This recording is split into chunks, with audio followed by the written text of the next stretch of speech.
안녕하세요. 김용철 법무사입니다.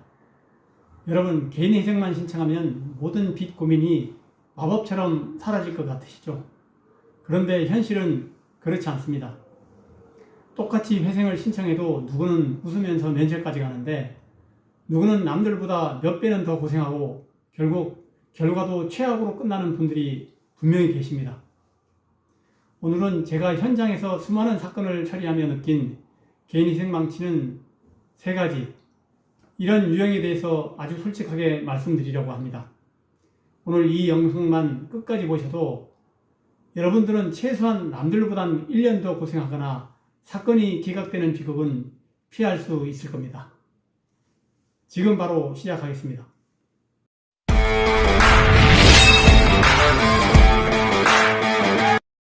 첫 번째 유형입니다. 바로 채무자의 욕심이 너무 과한 경우입니다. 이런 분들이 특징이 뭔지 아세요? 공부를 정말 많이 하십니다. 유튜브, 블로그, 커뮤니티 다 뒤져서 나름대로 편법까지 연구해 오시죠. 어떤 욕심일까요? 맞습니다. 바로 변제금입니다.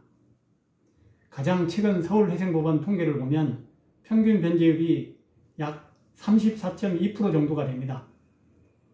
1억 빚이 있으면 3,400만 원 정도는 갚는 게 평균이라는 뜻이죠.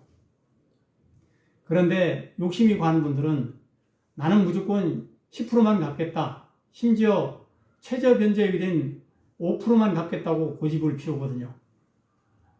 남들은 한 달에 50만 원씩 성실히 내는데 나는 공부해보니 10만 원만 내도 될 것 같다며 억지를 부리시는 거예요.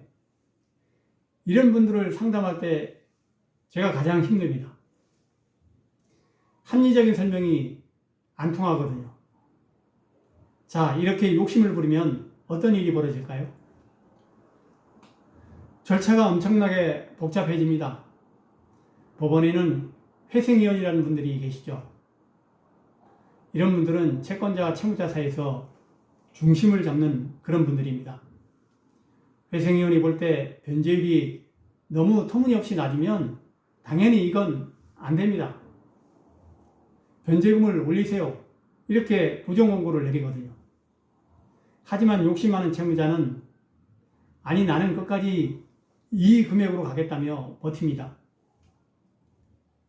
남들은 한두 번이면 끝날 보정권고가 4번, 5번 계속 나오게 됩니다.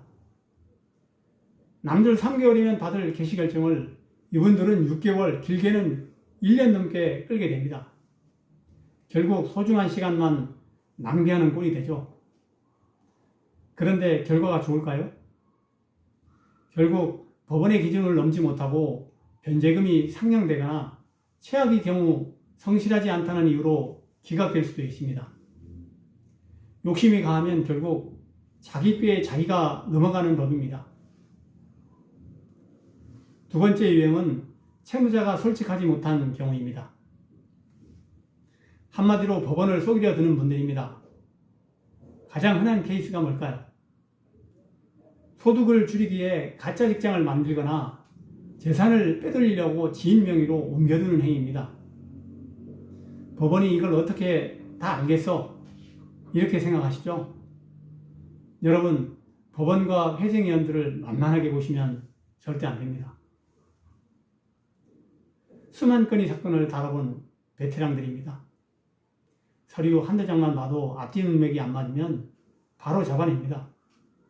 본인은 철저히 숨겼다고 생각하겠지만 통장거래 내역, 카드 사용 내역, 건강보험 자격 특실 확인서 등을 대조하면 100% 걸리게 되어 있습니다. 제가 단언컨대 법원을 속이는 건 불가능합니다.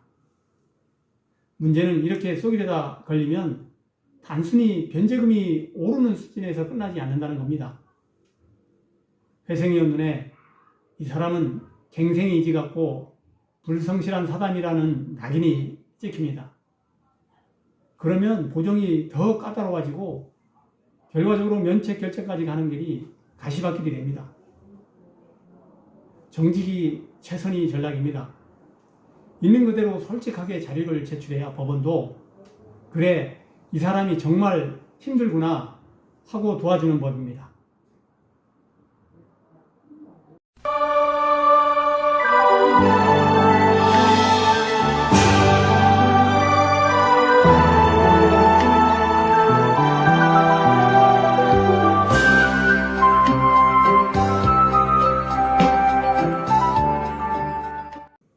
마지막 세 번째 유형, 이건 정말 안타까운 경우인데요.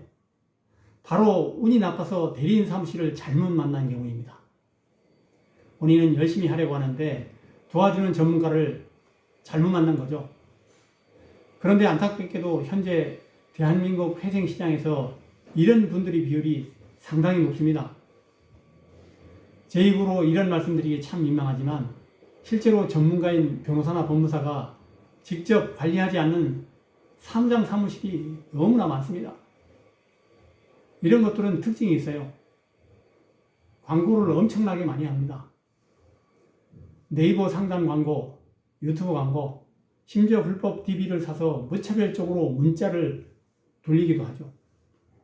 그런 그 엄청난 광고비는 어디서 나올까요? 바로 여러분이 내는 수임료에서 나옵니다. 그래서 이런 사무실들은 일은 엉망으로 하면서 수임료는 오히려 더 비싼 경우가 많습니다. 일 처리가 제대로 안 되니 어떤 일이 벌어질까요? 법원에서 보정 원고가 내려와도 채무자에게 알려주지도 않고 뭉개다가 결국 보존기간 도가로 사건이 기각이 됩니다. 의뢰인은 기각된 줄도 모르고 있다가 나중에 법원에서 날아온 우편물을 보고서야 저한테 난감해하면서 전화하십니다. 법무사님, 전 사무실이 연락도 안 되고 사건이 기각됐는데 이걸 이어서 해줄 수 있나요? 이미 엎드러진 물을 다시 담기는 몇 배로 힘듭니다. 돈은 돈대로 쓰고 시간은 1년 가까이 날리고 빚은 그대로인 그 막막한 심정, 정말 옆에서 보기에도 너무나 안타깝습니다. 오늘 내용을 정리해 보겠습니다. 개인회생, 남들보다 고생하지 않고 성공하려면 이 세 가지만 기억하십시오. 지나친 욕심을 버리십시오. 남들 내는 만큼은 내겠다는 마음가짐이 가장 빠른 길입니다. 법원에 솔직하십시오. 정직하게 자료를 내야 법원이 신뢰를 얻습니다. 제대로 된 대리인을 찾으십시오. 광고에만 현혹되지 마시고 최소 2군데, 3군데는 직접 발품을 팔아가면서 상담받아보세요. 진짜 전문가가 직접 내 사건을 챙기는지 꼭 확인하셔야 됩니다. 이 세 가지만 지키셔도 여러분의 회생은 절반 이상 성공한 것이나 다름이 없습니다. 오늘도 유익한 영상이 되었기를 바라고 다음에 더 좋은 영상을 준비해서 찾아뵙겠습니다. 김용철 법무사였습니다. 감사합니다.